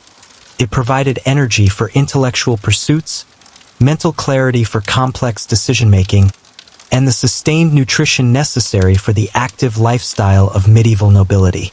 Archaeological evidence from noble households reveals that wheat consumption was carefully planned and managed, with different preparations used for different purposes throughout the day. The elite's relationship with wheat extended into the realm of political power. Control over wheat supplies was a form of governance, and noble households maintained elaborate granaries that could sustain their dependence through times of scarcity. These wheat reserves weren't just food storage. They were instruments of social control that ensured loyalty and maintained hierarchical relationships even during times of crisis. Medieval cookbooks from noble households reveal sophisticated understanding of wheat's nutritional properties. Different types of wheat bread were prescribed for different activities. Lighter breads for scholarly pursuits, denser breads for physical labor, and specially prepared wheat porridges for times of illness or recovery. This nutritional specialization represented a form of applied science that was centuries ahead of its time. The nutritional advantages enjoyed by the medieval elite extended to their consumption of almonds, another superfood that was largely beyond the reach of common people. Picture the elaborate almond preparations served at aristocratic tables.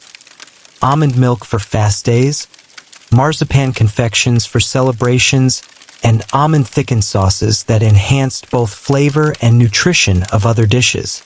Almonds represented a form of nutritional insurance for the wealthy. Their high-fat content provided concentrated energy, while their protein content supplemented the meat-heavy diet of the nobility. More importantly, almonds could be stored for extended periods without spoiling, ensuring that noble households had access to high-quality nutrition even during times of scarcity that devastated the common people. The cultivation and trade of almonds created entire economic systems that reinforced social hierarchies. Almond groves required significant initial investment and years of careful tending before producing substantial harvests. Only the wealthy could afford the land, labor, and time necessary for almond cultivation, creating a natural monopoly on this superfood that reinforced existing power structures. Medieval almond preparation reached levels of sophistication that bordered on artistry.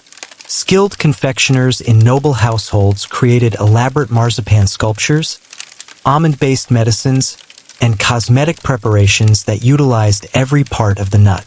Almond oil was extracted using techniques that preserved its nutritional and medicinal properties, while almond meal was incorporated into beauty treatments that maintained the pale complexions prized by medieval aristocracy. The social implications of almond consumption were profound. In a society where most people rarely consumed nuts except during brief seasonal harvests, the year-round availability of almonds in noble households represented a form of nutritional privilege that translated directly into better health, longer life, and greater physical and mental capability. This nutritional advantage was then passed down through generations, creating a biological basis for social hierarchy. The religious significance of almonds added another layer to their elite status. Almond milk became the standard substitute for dairy products during religious fasting periods, but its high cost meant that only the wealthy could maintain adequate nutrition while observing religious requirements. This created a form of spiritual privilege where the elite could be both pious and well-nourished. Consider now the role of another elite superfood, the precious spices that were worth more than gold in medieval markets. Cinnamon, ginger, cloves, and nutmeg weren't merely flavoring agents. They were powerful nutritional tools that aided digestion, preserved food, and provided medicinal benefits that were crucial to maintaining health in an age of limited medical knowledge. Picture a medieval spice merchant's warehouse, filled with carefully guarded sacks of exotic seasonings. These spices had traveled thousands of miles, changing hands dozens of times, their prices inflated by the dangers and difficulties of long-distance trade. Only the wealthiest households could afford to use spices regularly, creating a form of nutritional apartheid that separated the elite from the masses. The journey of spices from their origins in distant lands to medieval European tables represents one of history's most complex economic networks. Cinnamon from Ceylon, pepper from India, cloves from the Spice Islands, each carried stories of treacherous sea voyages, desert caravans, and political negotiations that made them literally worth their weight in precious metals by the time they reached European markets. Medieval physicians understood that spices were far more than luxury flavoring. Medical texts from the period reveal sophisticated knowledge of how different spices affected digestion, circulation, and overall health. Ginger was prescribed for stomach ailments, cinnamon for respiratory problems, and cloves for dental health. This medical knowledge was closely guarded and primarily available to those who could afford both the spices and the physicians who prescribed them.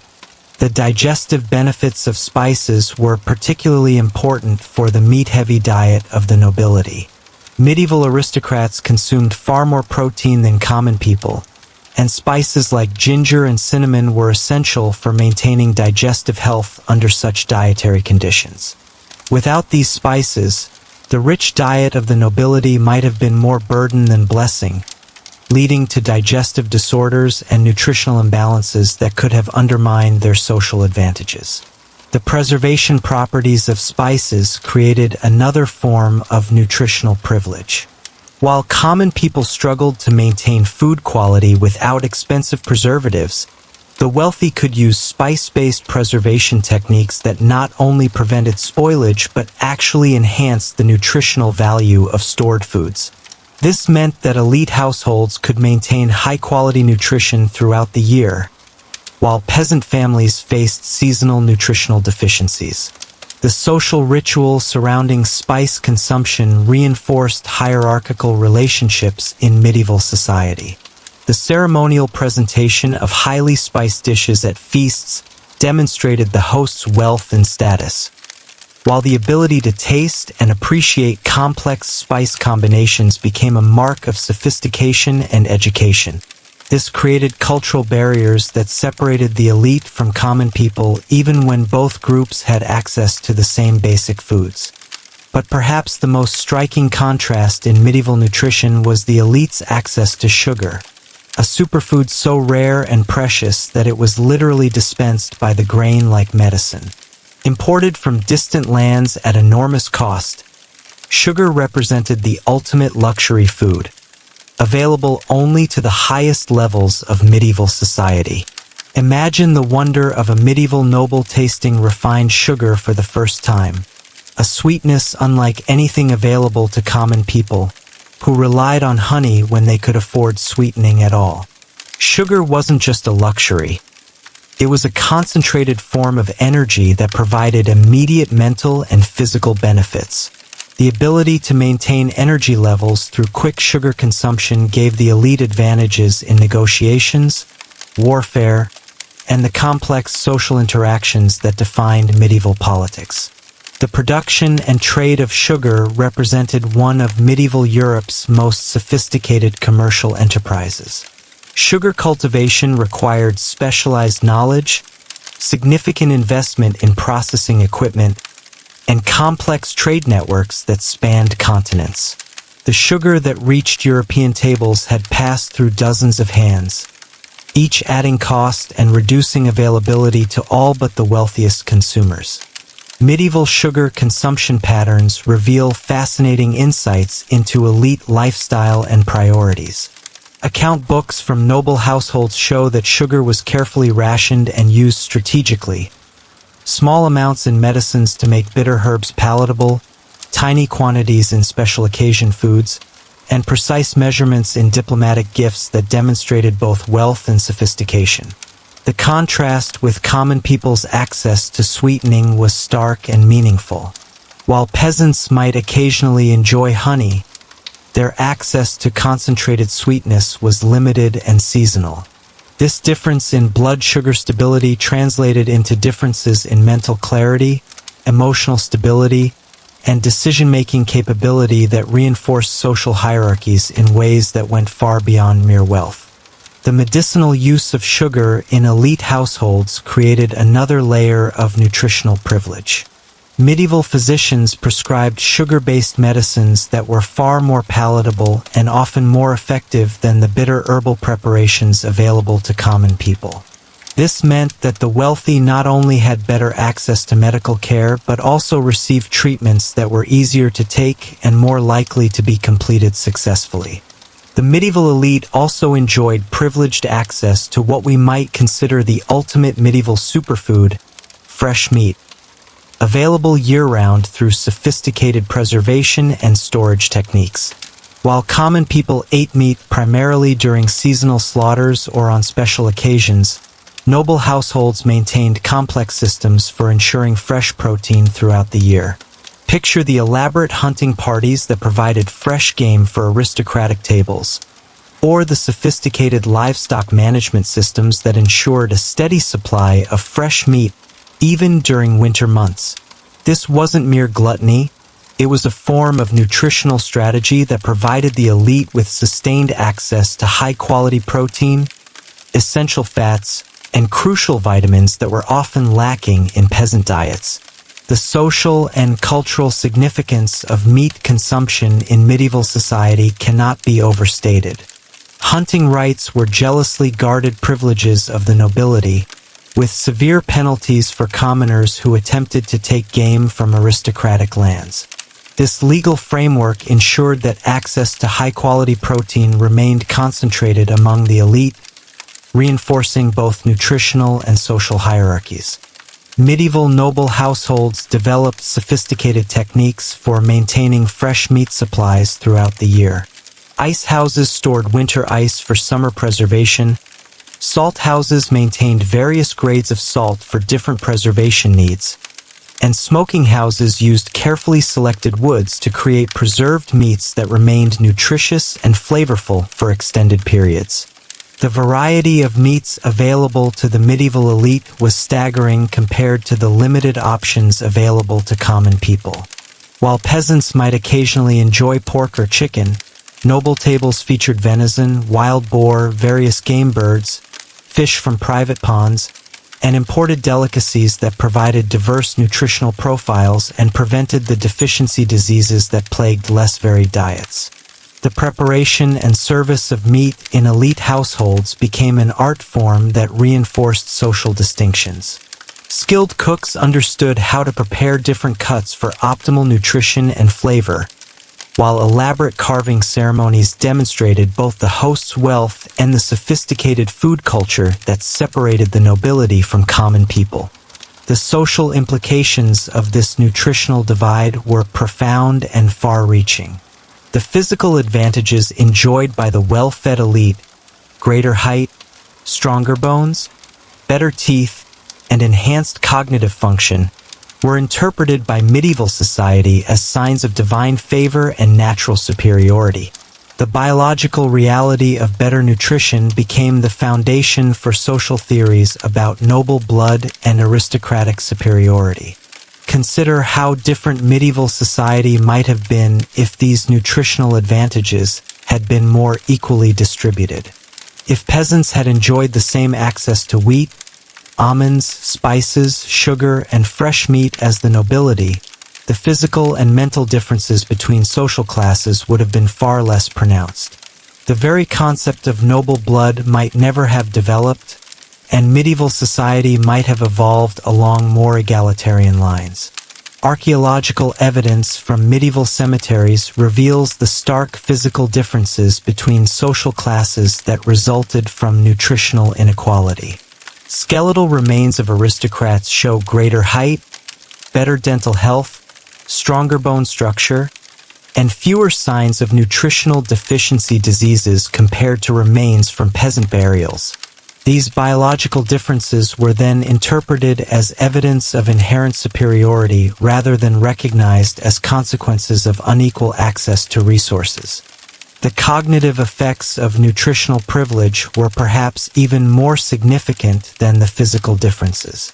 The elite's access to foods that supported brain development and function, including the omega-3 fatty acids in fresh fish, the complex carbohydrates in refined grains, and the micronutrients in expensive spices, created measurable differences in intellectual capability that reinforced educational and cultural advantages. The contrast becomes even more striking when we consider the sophisticated food culture that developed around elite medieval dining. Noble households employed skilled cooks who understood the nutritional properties of different foods and could combine them in ways that maximized their health benefits. These weren't mere chefs. They were nutritional specialists whose knowledge was passed down through generations of service to wealthy families. Picture the elaborate meal planning that went into feeding a medieval noble household. Different foods were served at different times of day to optimize energy levels. Digestion was supported through careful combinations of foods and spices, and seasonal eating patterns were designed to maintain health throughout the year. This represented a form of applied nutritional science that was centuries ahead of its time. Medieval cookbooks from elite households reveal sophisticated understanding of food combining, seasonal eating, and therapeutic nutrition. These texts describe precise recipes for different health conditions, detailed instructions for maintaining nutritional balance during religious fasting periods, and complex preparations that maximize the absorption of nutrients from expensive ingredients. The timing and sequence of elite medieval meals reflected deep understanding of digestive processes and energy management. Multiple courses were served in specific orders designed to optimize digestion and prevent the dietary conflicts that could cause illness. This knowledge was jealously guarded and passed down through professional cooking lineages that served the same noble families for generations. The religious aspects of elite medieval nutrition also created striking contrasts with common people's experiences. While peasants might struggle to maintain adequate nutrition during the lengthy fasting periods mandated by medieval Christianity, the wealthy had access to expensive alternatives that allowed them to maintain their health while still observing religious requirements. Imagine the elaborate preparations for Lent in a noble household, where expensive fish, imported nuts, and exotic vegetables ensured that religious observance didn't compromise nutritional status. The wealthy could afford to import fresh fish from distant waters, purchase preserved fish prepared with expensive spices, and maintain their protein intake through costly alternatives to meat. This nutritional privilege during religious fasting periods created a form of spiritual inequality that reinforced social hierarchies. The wealthy could afford to be both pious and well-nourished, while the poor often faced a choice between religious observance and adequate nutrition. This dynamic contributed to the perception that the wealthy were naturally more virtuous and deserving of their elevated status. The elaborate fish dishes served during Lent in noble households often surpassed regular meals in complexity and cost. Expensive sea fish were transported in specially designed containers that maintained freshness over long distances, while exotic preparation techniques using costly spices and imported ingredients created fast-day meals that were more nutritious and flavorful than the everyday diet of common people. The impact of nutritional inequality extended into the realm of medieval medicine and healthcare. The wealthy had access to foods that served as medicine, expensive herbs, exotic fruits, and carefully prepared tonics that prevented disease and promoted healing. This nutritional medicine was often more effective than the limited medical treatments available to common people. Picture a medieval physician prescribing specific foods and dietary regimens to wealthy patients, understanding that nutrition was the foundation of health. These medical diets often included the very superfoods we've been exploring: specific grains for digestive health, particular nuts for mental clarity, and expensive spices for various medicinal purposes. Medieval medical texts reveal sophisticated understanding of therapeutic nutrition among physicians who served the elite. Different foods were prescribed for different temperaments, seasons, and health conditions, creating personalized nutritional programs that anticipated modern concepts of individualized medicine by centuries. The preventive medicine practiced in elite households often centered around nutritional interventions that maintained health rather than treating disease. Wealthy families employed food specialists who understood how different dietary patterns affected long-term health outcomes, creating eating regimens that promoted longevity and prevented the chronic diseases that shorten lives among the less privileged. The cumulative effect of these nutritional advantages was to create what amounted to two different subspecies of medieval humanity. The well-fed elite developed into taller, stronger, more intelligent, and longer-lived individuals compared to their malnourished peasant contemporaries. These biological differences then became the justification for social inequalities, creating a self-reinforcing cycle that shaped medieval civilization. Life expectancy differences between social classes in medieval society were dramatic, with elite individuals often living decades longer than their poor contemporaries. While malnutrition, disease, and harsh working conditions shortened peasant lives, the wealthy enjoyed the protective effects of superior nutrition, better medical care, and reduced physical stress that extended both lifespan and quality of life. The intellectual advantages conferred by superior nutrition created cultural and educational gaps that reinforced social hierarchies. Elite children who received adequate nutrition during crucial developmental periods demonstrated superior learning abilities, memory, and cognitive function compared to malnourished peasant children, creating educational advantages that lasted throughout their lives. As we imagine the absence of these medieval superfoods, we can envision how their loss would have affected different social classes in dramatically different ways. The wealthy, with their diverse food sources and sophisticated preservation techniques, might have weathered the crisis with relatively minor disruptions to their lifestyle. The poor, already living at the margins of nutritional adequacy, would have faced catastrophic consequences. The social tensions that would have resulted from such unequal suffering might have fundamentally altered the course of medieval history.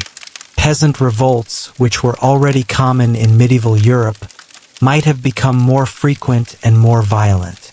The carefully balanced relationships between different social classes might have collapsed under the pressure of nutritional desperation. Alternatively, the absence of these superfoods might have forced medieval society toward greater equality. If the nutritional advantages of the elite had been removed, the biological foundations of social hierarchy might have crumbled, leading to more egalitarian social structures centuries earlier than they actually developed. Consider how the great cultural achievements of medieval civilization, the cathedrals, the universities, the artistic masterpieces, might have been different if nutritional advantages had been more equally distributed. Would we have seen more widespread literacy, more democratic governance, or different patterns of cultural development if the cognitive benefits of superior nutrition had been available to broader segments of the population? The story of medieval nutrition is ultimately a story about power, the power that comes from access to life-sustaining resources, and the ways that power shapes entire civilizations. The superfoods we've explored throughout this gentle journey weren't just items of diet. They were the building blocks of social structure, the foundations of cultural development, and the determinants of historical change. The nutritional hierarchies established in medieval society created patterns of inequality that persisted far beyond the Middle Ages. The biological advantages conferred by superior nutrition became encoded in family lineages, creating generational patterns of health, intelligence, and social success that influenced European society for centuries. Modern research into epigenetics suggests that the nutritional experiences of medieval populations may have created heritable changes that affected the health and capabilities of their descendants. The well-nourished elite may have passed down not just wealth and social position, but also biological advantages that continued to influence social outcomes long after the medieval period ended. As we prepare for our final reflections on this nutritional journey through medieval history, let yourself rest in the understanding that food has always been far more than mere sustenance. It has been medicine, currency, social marker, and spiritual practice. The medieval superfoods that sustained our ancestors continue to shape our world today, their influence flowing through the centuries like a quiet river that carries the nutrients of the past into the abundance of the present. The lessons of medieval nutritional inequality remain relevant to our modern world, where access to healthy, nutritious food continues to create and reinforce social hierarchies. Understanding how food access shaped medieval society provides valuable insights into the continuing relationship between nutrition, health, and social justice in contemporary times. The sophisticated food culture of the medieval elite, with its emphasis on seasonal eating, food combining, and therapeutic nutrition, offers timeless wisdom that transcends social and historical boundaries. Their understanding of food as medicine, their appreciation for quality over quantity, and their recognition of the profound connection between diet and human flourishing provide enduring lessons for our modern pursuit of health and wellness. As our journey through the landscape of medieval nutrition draws to its peaceful close, let yourself settle more deeply into the comfort of your modern surroundings. Feel the softness of your pillow, the warmth of your blankets, and the security of knowing that tomorrow's meals are assured. This simple comfort, this freedom from the constant concern about food that dominated medieval life, represents one of the greatest gifts of our modern world. We have traveled together through the daily rhythms of medieval kitchens, where barley was ground before dawn and ale bubbled in wooden casks. We have walked beside Hildegard of Bingen in her monastery gardens, witnessed the devastating consequences of the Great Famine, and uncovered the archaeological mysteries that reveal the sophisticated food culture of our ancestors. We have seen how the simple act of eating created the great divide between rich and poor, shaping the very structure of medieval society. The 15 medieval superfoods we have explored: barley, peas, oats, salt, spelt, chestnuts, fennel, rye, honey, walnuts, cabbage, wheat, almonds, spices, and sugar, were far more than mere sustenance. They were the threads from which the tapestry of medieval civilization was woven. Each possessed unique properties that addressed specific challenges of medieval existence, and their combined influence shaped everything from agricultural practices to social hierarchies, from religious observances to international trade. Think of the humble barley, that stalwart grain that could survive harsh winters and poor soils when wheat would fail. In its resilient kernels lay the difference between survival and starvation for countless medieval families. The patient brewing of barley into ale provided not just refreshment but essential calories and nutrients, while its transformation into hearty porridges sustained laborers through long days of physical toil. Medieval brewsters, those skilled women who mastered the alchemy of fermentation, understood intuitively that they were creating liquid nutrition, a form of sustenance that could be stored safely when fresh water was dangerous to drink. Consider the profound importance of salt in the medieval world, not merely a seasoning, but the very foundation of food preservation that made civilization possible. The ancient salt roads that crisscrossed Europe carried more than just mineral crystals. They carried the promise of survival through the harsh months when nothing grew. Medieval households that possessed adequate salt could transform the abundance of harvest time into the security of winter sustenance. The careful salting of pork, the brining of vegetables, the preservation of fish, these were acts of profound foresight that connected the plenty of one season to the needs of another. Imagine the medieval monastery gardens where fennel grew alongside other precious herbs, its feathery fronds swaying in the morning breeze as monks gathered its seeds for their healing properties. These gardens were living pharmacies, where each plant served a dual purpose: nourishment for the body and medicine for ailments. The monks who tended these gardens understood what modern science is rediscovering: that the boundary between food and medicine is often artificial, and that the most powerful healing comes from the earth itself. The story of medieval spices reads like an adventure novel, with merchant caravans crossing treacherous deserts and brave sailors navigating unknown seas to bring precious cinnamon, pepper, and cloves to European tables. But beyond their exotic origins lay a deeper truth. These spices were concentrated nutrition, carrying within their aromatic molecules the power to preserve food, aid digestion, and provide essential nutrients that were scarce in the European diet. A single peppercorn contained within its tiny sphere the culmination of centuries of trade knowledge, agricultural wisdom, and the human drive to seek better nutrition. Picture the autumn rituals of chestnut gathering, when entire communities would venture into the forests to collect these precious nuts. Children would scramble up ancient trees while their elders sorted the fallen bounty, understanding that these glossy brown treasures represented months of sustenance ahead. The patient roasting of chestnuts over winter fires filled medieval homes with warmth and the promise of nutrition, while ground chestnut flour extended precious wheat stores when harvests were poor. The relationship between medieval people and their food was characterized by an intimacy we have largely lost in our modern world of global supply chains and year-round availability. Medieval cooks knew the personality of their grains, how rye flour behaved differently from wheat, how oats required different treatment than barley. They understood the subtle variations in honey from different seasons and flowers, recognizing that spring honey carried different nutritional properties than the deeper, richer honey of late summer. In the great halls of medieval castles, the elaborate feasts that have captured our historical imagination represented more than mere displays of wealth. They were careful orchestrations of nutrition, where the medieval understanding of food as medicine guided the selection and preparation of each dish.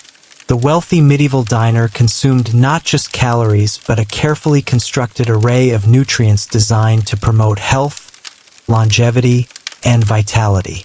Even the sequence of courses followed nutritional principles that modern dietary science is beginning to appreciate.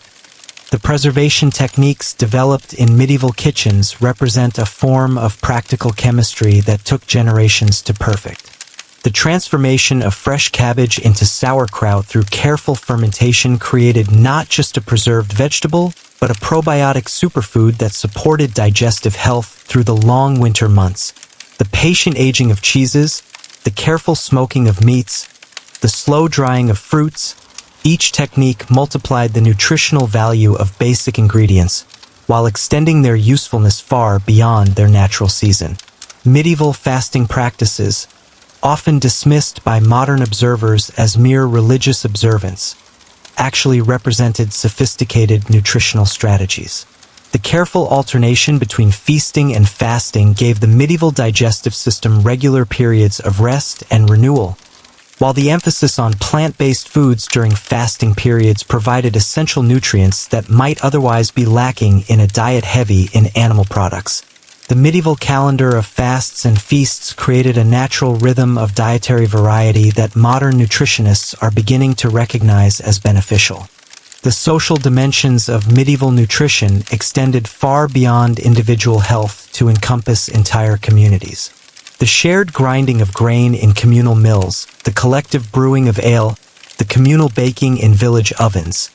These activities created social bonds while ensuring that nutritional knowledge was shared and preserved. An elderly woman teaching a young bride how to judge the ripeness of grain or the proper consistency of porridge was passing on more than cooking skills. She was transmitting the accumulated nutritional wisdom of generations. The seasonal cycles that governed medieval nutrition created a natural diversity that supported optimal health.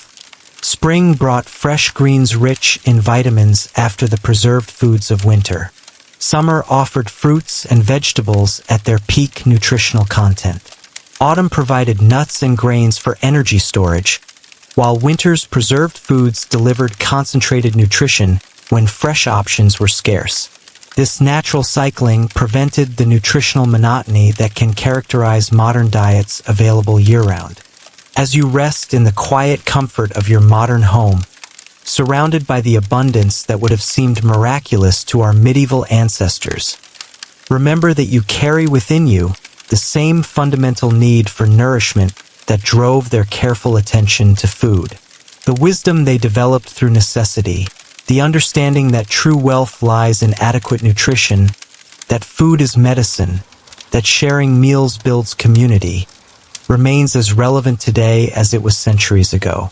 Let your breathing slow and deepen as you contemplate the gentle continuity that connects you to those medieval ancestors. The wheat in your modern bread carries the genetic memory of countless medieval harvests. The salt in your kitchen connects you to ancient trade routes and the patient labor of medieval salt workers. The herbs in your spice rack whisper of monastery gardens and the careful observations of medieval herbalists. In the drowsy moments before sleep, you might imagine yourself walking through a medieval market at dawn, watching vendors arrange their precious wares. Gleaming apples, golden honey, fresh-baked loaves, wheels of aged cheese. The careful pride with which they displayed their goods reflected their understanding that they were offering more than mere commodities. They were providing the building blocks of health and happiness for their community. The medieval understanding that nutrition affects not just physical health but mental and spiritual well-being offers wisdom that resonates across the centuries. Their recognition that certain foods promoted clear thinking, that others supported physical strength, that some enhanced mood and emotional balance. These insights emerged from generations of careful observation and remain valid today. Sleep now, nourished by the knowledge that you are part of a long chain of human survival and adaptation, connected to the medieval world through the timeless human need for sustenance, community, and the gentle rhythms of daily life. In your dreams, you might find yourself in a medieval garden, helping to tend the precious plants that sustained an entire civilization, understanding finally that the most profound superfoods are those that nourish not just the body, but the soul and the community as well. Rest well, knowing that tomorrow's meals await, and that the ancient wisdom of medieval nutrition continues to flow through the abundance of our modern world like a quiet river carrying the nutrients of the past into the promise of the future. In this peaceful continuity between past and present, between the careful preservation of medieval kitchens and the abundance of modern tables, find the deep rest that comes from understanding your place in the long story of human nourishment and survival.